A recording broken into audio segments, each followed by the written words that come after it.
Broadcasting Region 1. Region 1. This is BBS. Bicol Broadcasting Systems Incorporated. DWLV 91.9 MHz. Your news and music stations. BBS. Basta Bareta. Sigurado.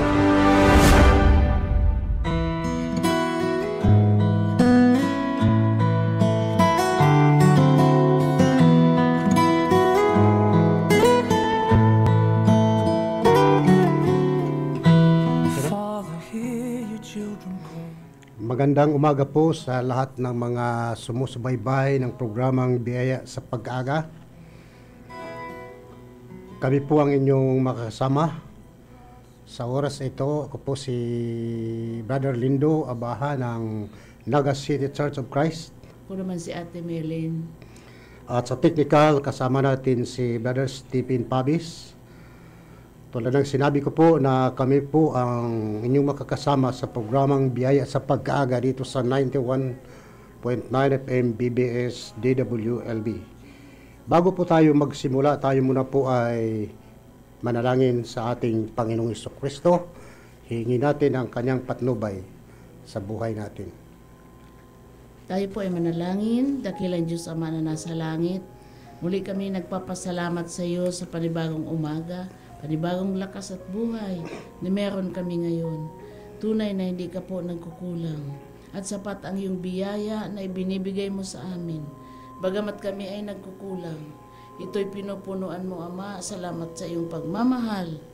Sa oras na ito, dalangin ko po, Panginoon, na patuloy ninyo kaming gabayan sa bawat bahagi na aming tatalakayin ngayon, lalo na sa paghahayag ng iyong mga mensahe na nais mong ipahayag sa aming mga tagapakinig sa radyo at FB Live. Ikaw po, Panginoon, ang nakakatalos ng bawat puso at nakakaalam ng bawat pangangailangan ng iyong mga anak. Itinataas ko rin po sa inyo, Panginoon, ang radio station na ito na BBS 91.9 DWLV FM. I-bless po ninyo, Panginoon, ang leadership and management at lahat ng mga staff, sapagkat ito po ang aking panalangin sa iyo, Ama, sa pangalan ni Jesus. Amen. Amen. Thank you. So, pasensya na po kayo dahil ako po ay inuubo. So, ngayon po umaga, bago ang lahat pala ay kung si Pastor Manny Okbian ay gising na dyan sa San Fernando. So, mamaya, Pastor Manny, ako po ay atin sa ating quarterly fellowship ng Faith Biblical Pastors and Leaders. Pero baka mahuli-huli kami kasi meron naman pagbabago sa schedule, hindi na ako ang mag-lecture. At din parang sa December nang ako ang naka-schedule. So yun lang po So thank you din po sa Naga City Church of Christ family sa panalangin sa amin na nung nakalipas na linggo ay nagkaroon tayo ng konting trangkaso. Sabay pati kaming dalawa. Kaya dalawang doktor ang aming pinuntahan. Kaya thank you sa Panginoon sa kanyang pag-ingat sa atin. So ngayon pong umaga ay thank you po kay Pastor Luis sa pag-schedule sa atin.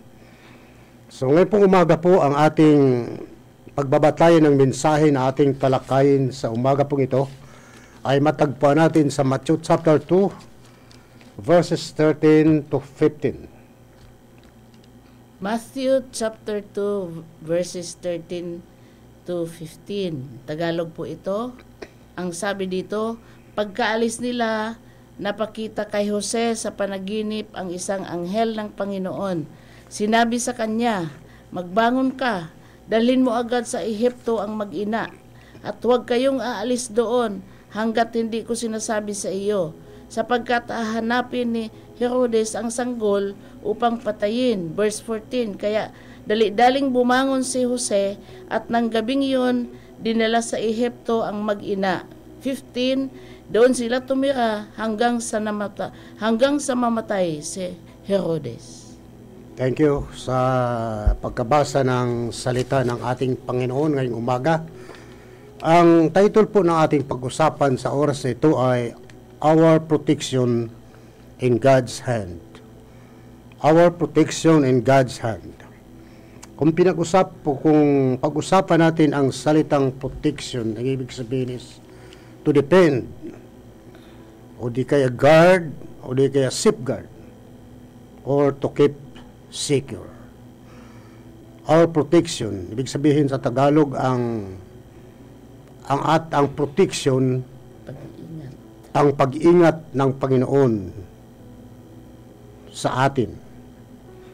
Lahat po tayo ay nangailangan ng protection sa pang-araw-araw na pamumuhay.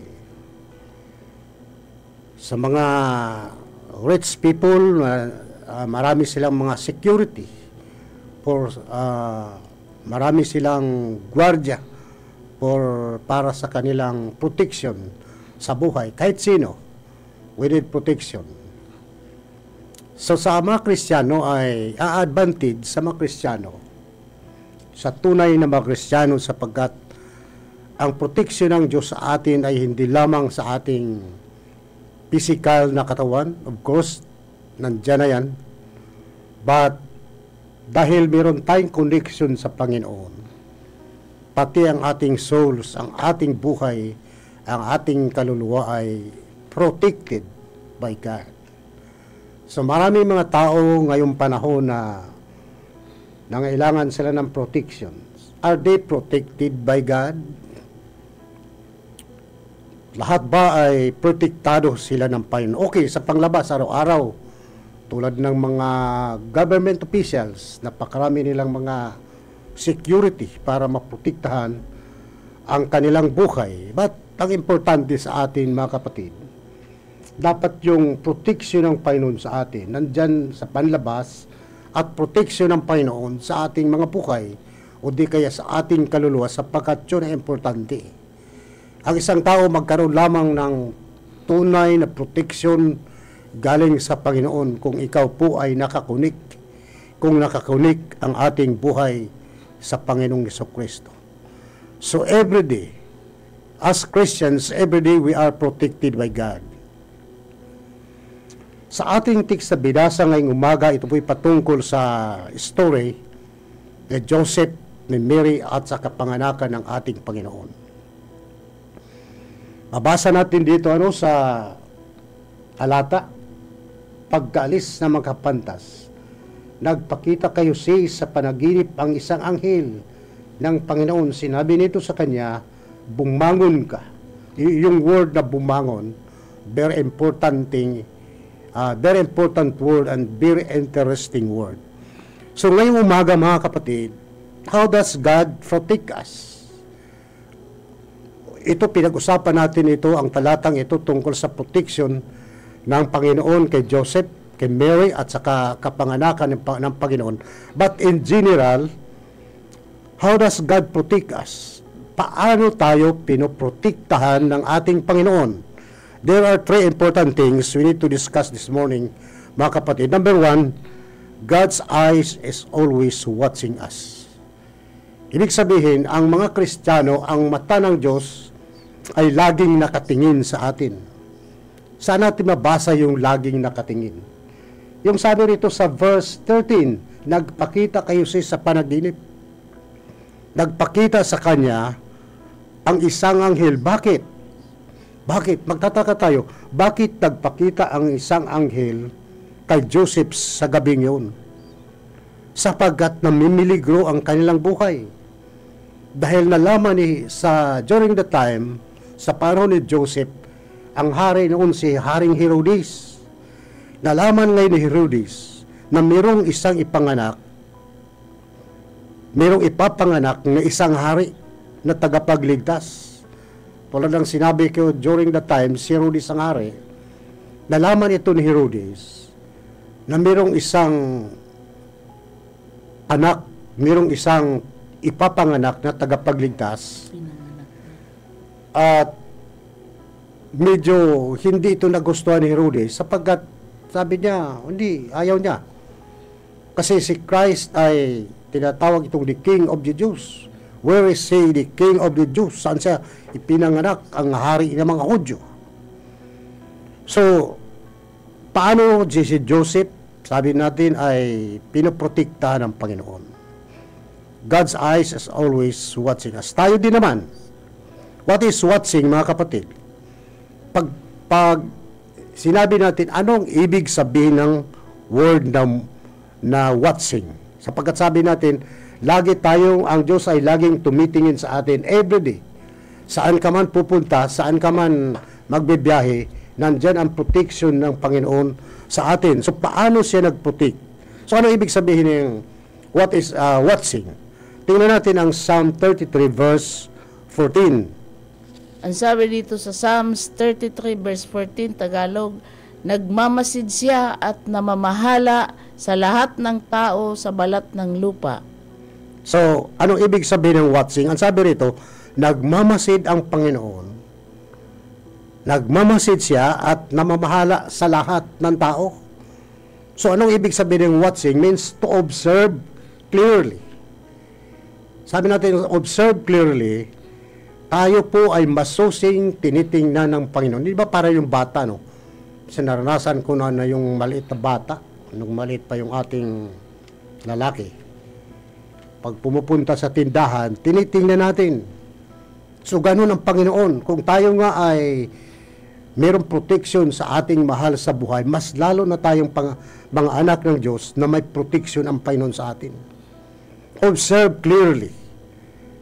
Pag sinabi din anong ibig sabihin ng nagmamasid, to observe clearly, masusing, tinitingnan tayo ng Panginoon, then look attentively. Pag sinabi natin look attentively, ito po ay parang hindi humiwalay. Hindi humihiwalay ang pagmamasid ng Panginoon sa atin o katitingin. Another thing is look carefully. Maingat siyang nagmamasid sa buhay natin. Mga kapatid, dapat nating tandaan na tayong mga Kristiyano, everyday, meron tayong protection galing sa Panginoon. Imagine sabi dito sa Tagalog na sa Psalm 33 na ating binasa, nagmamasid siya at namamahala sa lahat ng tao. Sa balat ng lupa. Sa balat ng lupa. Ibig sabihin, lahat. Walang exempt dito. Tinitingnan tayo ng Panginoon, mga kapatid. So, purpose why God watches us. So, ano ang purpose at layunin kung bakit tayo po ay tinitingnan ng ating Panginoon? Number one is to protect our life. Para protektahan ang ating buhay na hindi tayo mapahamak, hindi lang ang ating buhay but also our family. Sa pamilya natin, and of course sa ating property. Alam niyo mga kapatid, gusto ko lang i-share ng konti, no? Sa bahay namin, pag umalis kami, 1 week umalis kami, walang gwardiya, walang naiwan. Kasi kahit aso, wala kami. So, ano ginagawa namin para maprotektahan ang bahay at magamit sa loob? Bago kami umalis, pinagpipre namin yung bintana, pintuan, lahat ng malagusan, lahat ng pwedeng dadaanan, pinagpipre namin sa Panginoon. So, after 1 week, pag dumating kami sa bahay, so safe naman, walang nangyari. Sapagkat yun ang pangako ng Panginoon. We are protected by God to protect our life, our family, and property. Purpose why God watches us, to show His love and concern to us. Ito po ay ipinapakita ng Diyos yung kanyang pagmamahal at pagmalasakit sa buhay natin. Tingnan natin ang Genesis chapter 16 verse 13. Genesis 16:13 sa Tagalog, nasabi ni Agar sa sarili, nakita ko rito ang nakakakita sa akin. Kaya tinawag niya si Yahweh ang ganito, ikaw ang Diyos na nakakakita. Okay po. Kasi pinag-usapan din natin dito, no, to show His love and concern to us. Ito sa Genesis 16, ito po'y kaysaysayan ni Agar at saka ni Sarai. Sarai pa siya noon eh. Sabi ni Agar, nakita ko ang nakakita sa akin. She is referring to God. Bakit sinabi niya na nakita ko ang nakakita sa akin? Sapagkat si Agar during this time, si Agar ay nakaranas ng pagmamalupit. Kung tutuusin, yung pagmamalupit sa kanya ay parehas lang naman sila may, kung tutuusin, parehas lang naman sila may kasalanan. Pero sino yung nagmamalupit sa kanya? Si Sarai. So anong ginawa ni Agar nung siya ay pinagmalupitan? Umalis. Pero nasalubong siya ng angel. Sabi niya, saan ka pupunta?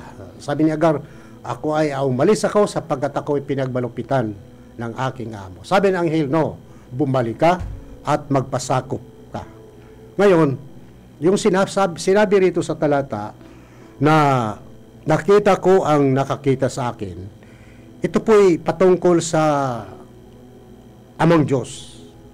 At tinawag niya itong buhay na Panginoon. Sabi ni Agar, ito'y buhay na Panginoon. Bakit? Sapagkat tinuruan si Agar kung paano siya magtiwala. Tinuruan siya kung paano magtiwala. So, ang alam ni Agar na siya ang living God. Siya ang buhay na Panginoon. Dahil siya ang Diyos na handang tumulong sa may mga nangailangan, may mga problema sa buhay. The living God. Handang tumulong. Mga kapatid, kung ating titingnan sa talatang ito, when you are distressed, o di kaya ikaw ay depressed, there is living God.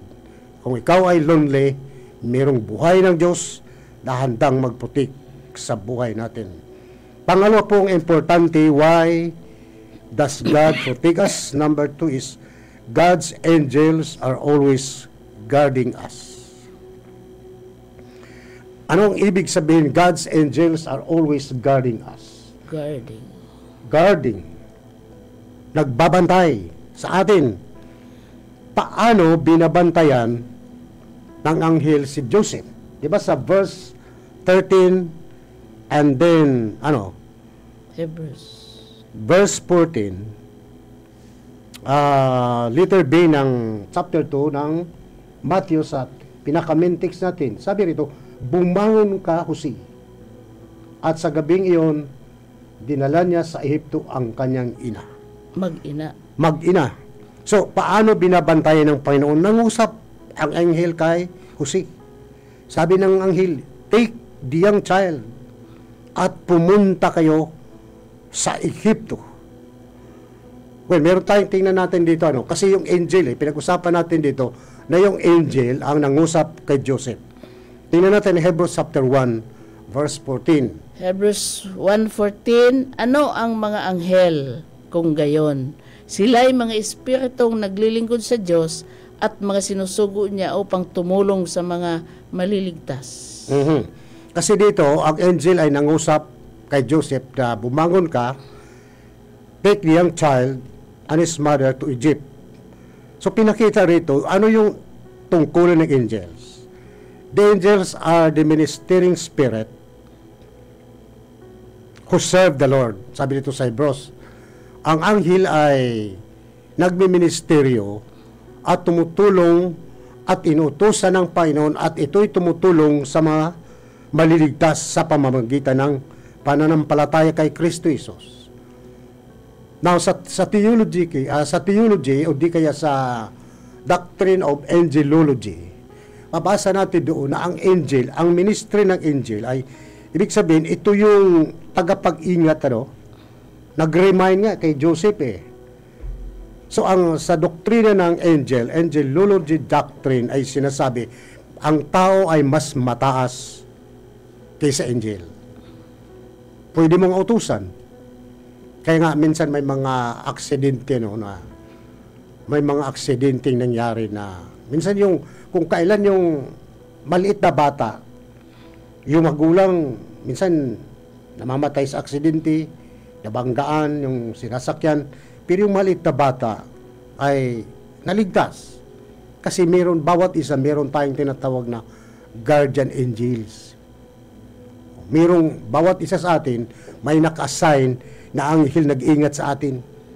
Hindi yung sinasabing angels of death, ha?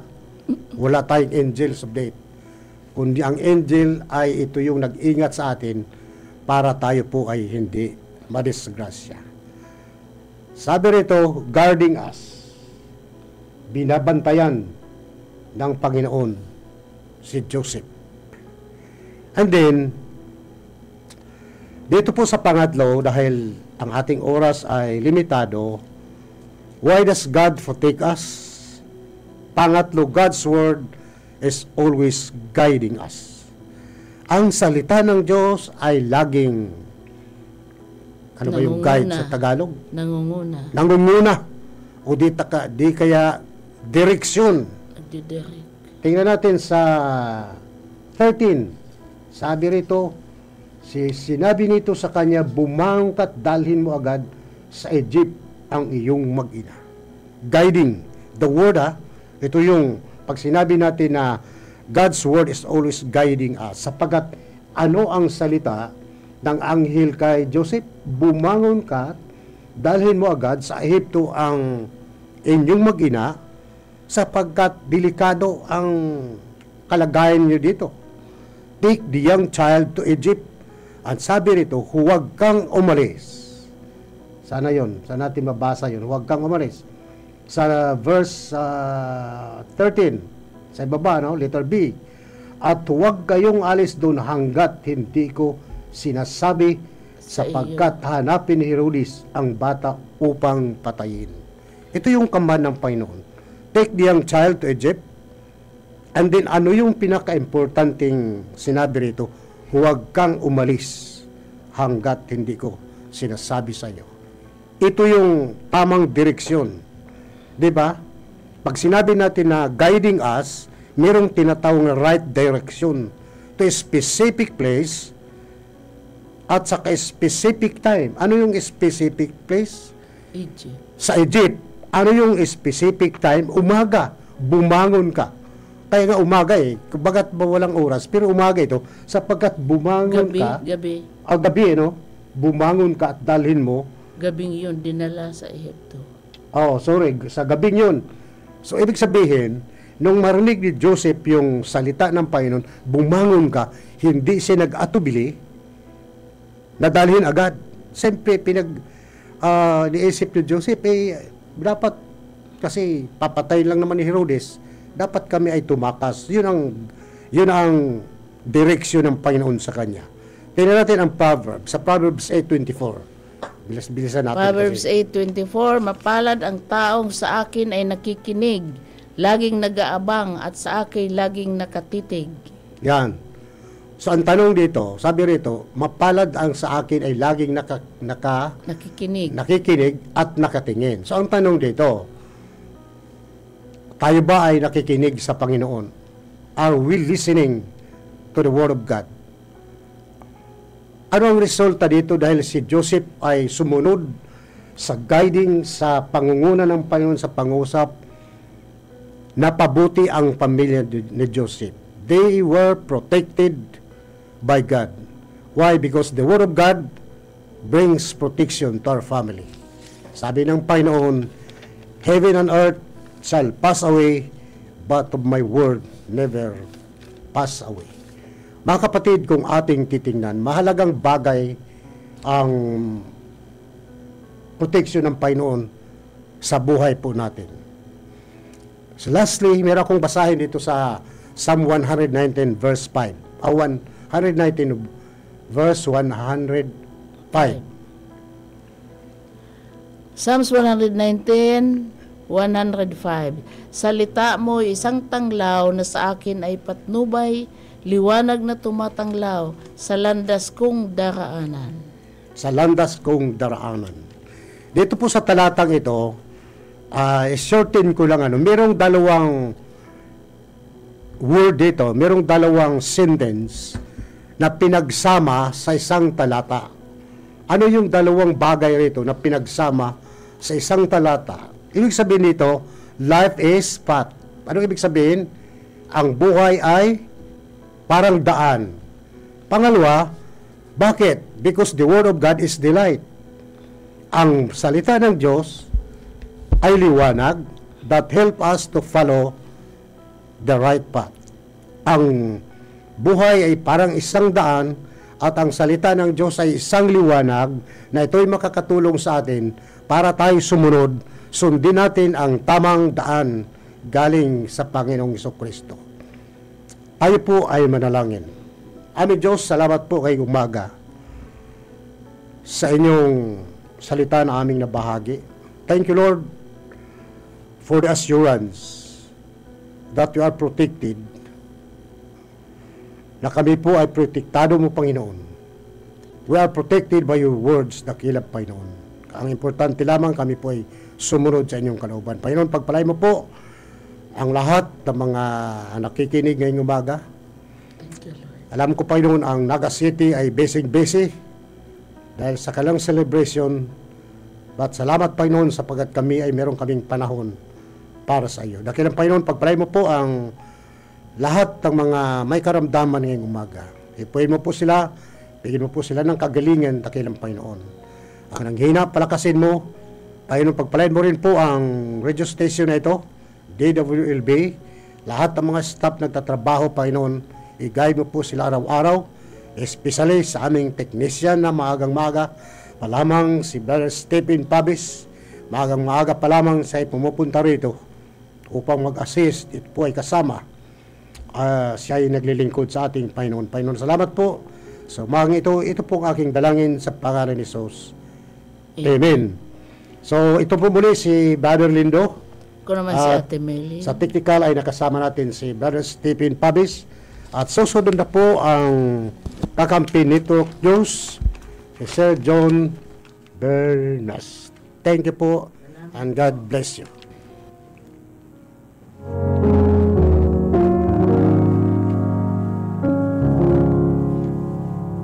BBS FM.